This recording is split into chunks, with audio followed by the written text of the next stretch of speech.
1, 2, 3. That's the way we walk in. See, by now you better feel it. All you want is an opportunity to win, to compete, to dominate. And darn it, I'm going to give you that. So a couple of my players came to me this past weekend and wanted to do something for single mothers. I thought that was so darn wonderful because there's a period of time in my life where my mother was a single parent, and I just got love for that. So I told them anything they want to do, I'm all in. And that was tremendous. That's the kind of character our young men have. Great game. As you know, we didn't play our best football. We didn't put our best foot forward, but we took care of all of protocol and watching film, cleaned it up, ready to go into this week. Great challenge ahead of us. First and foremost, I have the utmost respect and love and appreciation for their head coach. This is a bona fide winner, not just a winner, a man who has put a plethora of young men into college, and they care about the character of the men. And I've been watching his journey because I lived in Texas for a while. So Barry Switzer is one of my great guys. So just watching his climb from there and what he did for that program, and then going out to California, what he's doing for USC is commendable. I got love, respect, and appreciation for everything that he's accomplishing. He is one of the upper tier coaches, and I admire him tremendously and his staff. Let's go. Hey, Coach Ryan Koenigsberg from DMV. What's going on, boss? Not much. How you doing? Excellent. A lot of times in a game like you had on Saturday, you can learn a lot about your team when you watch the film. Did anyone really stand out to you positively in terms of playing until the zeros were on the clock? Quite a few of them did. I don't think we really had anybody who just shut it down and quit. The effort might have not been 100% or 110% like we require, but I don't think any of them shut it down. And I'm proud of them. You got to understand that for some people, they have a disdain for what we are and what transpired. To be 3-1 and not satisfied, don't that say a lot about this program? You're 3-1 and you're not satisfied, and you know you can do better. So I'm happy with that understanding and that change of the thought process of this program. And I love where we're headed. Hi, Coach. Nikki Edwards, CU Sports Report. How are you? How you doing? Good. I saw in a recent well-off video that Shiloh was a bit banged up after the game. How is he doing? He's doing better. We went to the hospital right after we landed. He's doing much better. We're praying that he heals, and he's playing this weekend. He's a viable part of our secondary and our team defensively. He's one of the voices on the defense, and he plays with a certain physicality that we desire and we want. And he's giving me daily updates, trust me, and I'm praying that he can play as a father as well as a coach. Hi, Coach. Adam Tiger, 24/7 Sports. How you doing, sir? How did Alton McCaskill's body hold up, getting some of those reps, and what's kind of your plan for him going Alton forward? is first of all, one of the best character young men that I've ever come to know. Wonderful family. Mother has done a wonderful job with him as well as his siblings. He's getting better and better. We want to see him hit it, a little more physicality, get the shoulders over a little bit. But as you can see, he has it. He just has to put it together in due time, but he will. I don't doubt him for nothing. He's a great running back, but we have a backfield full of guys that can get the job done, but he's special. Hey, Coach, Pat Graham, Associated Press. I guess when you put on tape of Caleb Williams, what stands out to him? Everything. Everything. The kid is a playmaker, deserves the Heisman Trophy a year ago, which he secured. I love to see his personality on commercials and on pressers. He's the epitome of class and confidence in what he brings to the table. He makes plays. He makes that team go. He's a handful. Coach, Chris Kamrani with The Athletic. How's it going? Yes. As a head coach, when your quarterback gets hit, what are the emotions or frustrations like when the quarterback also happens to be your son? Well, it's my son, too. You know that, right? What are the emotions? I'm just messing with you. I don't have emotions as a father when I'm out there. I'm his emotions as just a coach. You don't want your quarterback to get touched, but the fact that we're giving up pressures, not only pressures but sacks, Sometimes he hold it, waiting for guys to clear, waiting for guys to open. Sometimes there's nobody open. So it is what it is. We got to fix it. You don't want that because you want him to endure throughout the season, because when he's doing his thing, we do our thing. The great note, you always got to flip it to the positive side. Giving up the sacks we've given up, the kid is still, 77% completion percentage and over 70% last week or something like that. You know how phenomenal that is? So you got to look at things positively as well. That's phenomenal considering what we've given up sack-wise and pressures. That means he's still, when he gets it off, he's doing his job, which is tremendous. We just got to do a better job in protecting him and getting the ball out of there. Hey, Coach. How you doing, sir? Good. How are you? Jack Harlow with Buffalo's Wire. It's only been a couple of days, but have you kind of seen your leaders respond to the adversity that you guys? I want to see the coaches respond first. That's the thing. I know the leaders are a lot, but I want to see how the coaches respond first. And the coaches, they have been responding. They've taken it upon themselves as making the necessary changes, scheming a little differently, because you got to understand they have four games of film on us right now to really predicate what we're going to do and where we are. We had a tremendous scouting report today that was tremendous, that opened a lot of eyes. I think the theme of the scouting report, what was the scripture? Know the truth. Yeah. The truth shall set you free. The truth shall set you free. And we wanted to really give them the truth about some matters that's going on around here. So prayerfully, they'll be free to do what they're capable of doing. Tremendous, though. Coach, Matt Smith, 104.3 The Fan. You talked about, after the game the other day, accountability, right, with the staff, and you just alluded to it. For you, what is that evaluation process like? I mean, it's easy to cut on the film and watch the players, but how do you evaluate a staff? Being prepared.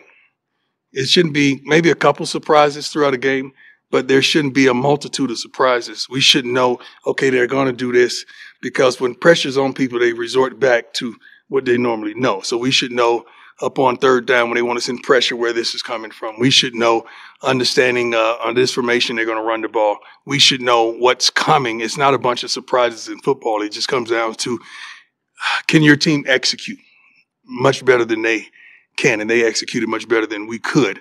So it's not a bunch of surprises, but now you got to adapt and adjust and make sure that we're forward thinking and not reacting. I hate being reactive. I like to be proactive. In that vein, do you believe your offense is too one-dimensional right now? I don't know about one-dimensional. We got to run the ball. Not only that, we got to implement short and immediate as well as a deep passing game as well. But the main thing, you got to protect your quarterback. I don't care who you are. You got to protect your quarterback. Coach Sean Keeler at the Denver Post, you mentioned last week that Cormani's seeing the field was up to Cormani. I wonder if you could elaborate on what you want to see him do, one. And two, did he help his case? Study, prepare. Late against Study, Oregon? Prepare, be on time for meetings. Show up to the darn meetings. Understand what we're doing as a scheme. Want to play this game. Desire to play this game. Desire to be the best in this game. At practice, in the film room, and on your own free time. You do know that I check film time for each player upon the week. Thursday, I need film times from the whole staff so I can see who's been preparing. And that's just not about Kamani. That's about a multitude of them. So if I don't see that you would be a fool to put somebody out there and they're unprepared. Can't do it. Won't do it. Can't do it. I'm old school. I'm sorry. Did Oregon help in that regard because he got out there late? What you saw? What a score. Shoot. I started to put you out there at one point. You see that Broncos game? It would have looked like that. Leave my guy alone. Leave my guy alone. I love the Broncos. You know I love their coach. Sean Payton's my guy. He's going to get it right. I promise you that. I believe in Sean Payton. Hey, Coach. Brian Howard from the How Daily you doing, Camera. sir? Just kind of going off Matt's question here, but do you feel like you guys need to be a little bit more committed to establishing the run game than you have been to this point with the backs you guys have? That's just like asking your wife, are you committed to a good meal every night and she can't cook? We got to be able to cook the meal, right? Before we could commit to it, okay? We got to be able to cook the running game. before we commit to it. That was good. It actually was a good one. That was spontaneous too. Coach Arnie Stapleton from Associated Press. How you doing, sir? I'm doing good. How are you doing? Excellent. I know the women's. This is a little bit off topic, but the women's basketball team starts practice today, and I'm wondering what it's like for you to watch Bossy on the hardwood after you watch your boys on the gridiron. Man, you got to understand. My baby girl is my heart. That's I love all my kids, but I love them differently, as I always tell you. Bossy is my baby girl. She's my heart. She has a witness protection program with her brothers. She'll never date. She probably won't get married till she's about 40 because they don't play. But that's my baby, and just seeing her compete, just seeing her go out there and want it and work and sit in there and put up 100 shots at the end of practice and on her own because they could go in the gym anytime they want. That's a tremendous. We have a tremendous head women's basketball coach, which I adore. And I told her, any recruiting help you need, you got me. And they take me up on that, and I love it when they bring the young women in that's going to advance their program. But seeing my daughter just in a darn uniform, you have no idea. I don't, even though we got an L, I don't consider it a loss when I get to watch my son not only play on the field, I get to watch my son film everything and edit it and put it out and make people insecure around the country about their staff.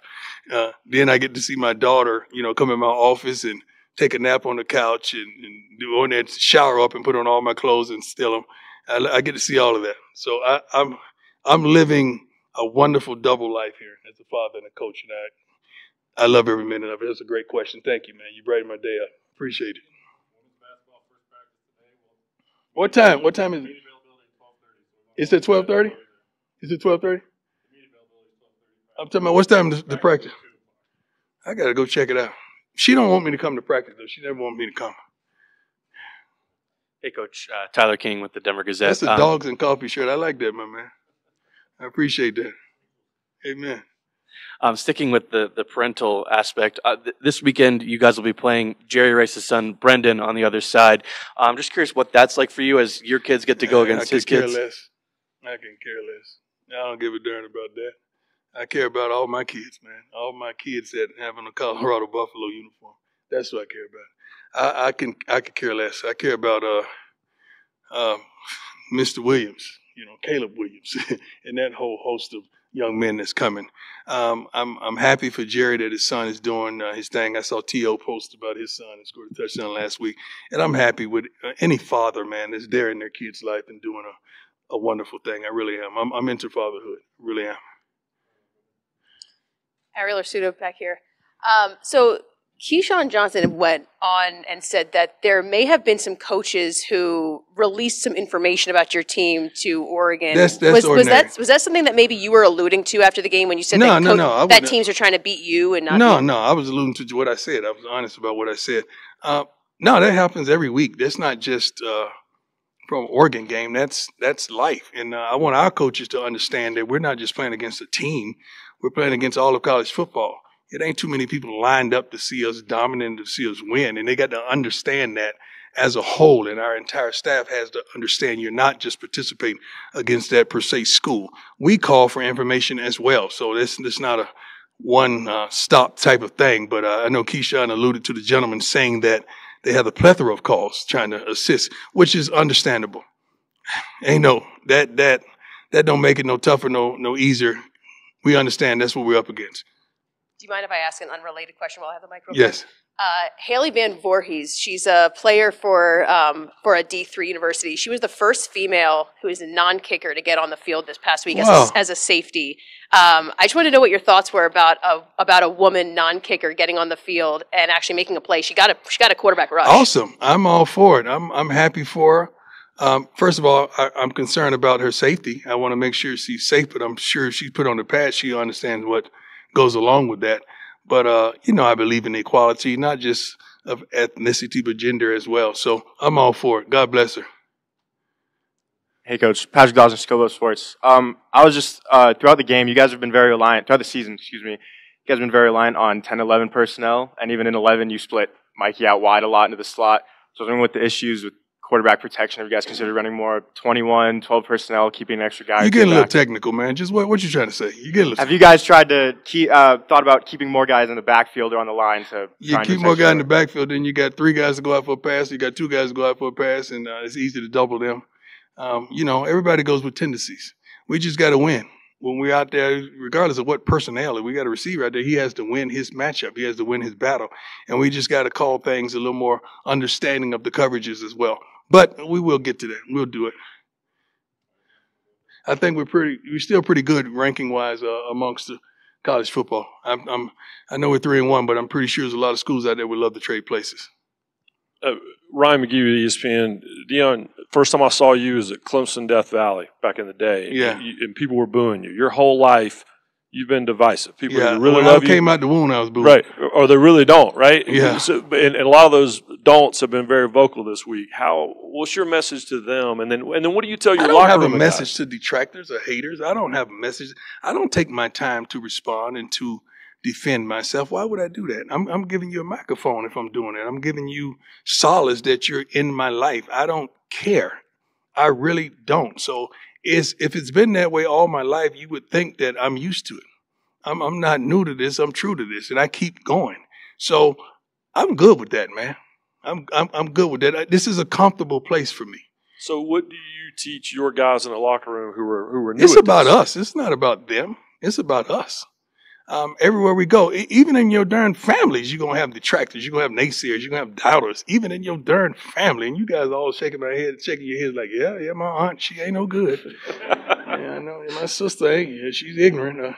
You know I'm telling the truth. That's because it's going to be like that. God would always allow somebody to be in your path that have a disdain or dislike for you. It's up to you to keep going. I don't stop. I keep going. I don't have stop in me. Not whatsoever, man. Thank you, sir. Great question, though. That's it. We got one more. I'm feeling good. Who wants it? Millie Barber from Monarch High School in Mohai Media. Monarch High School. Let's do it.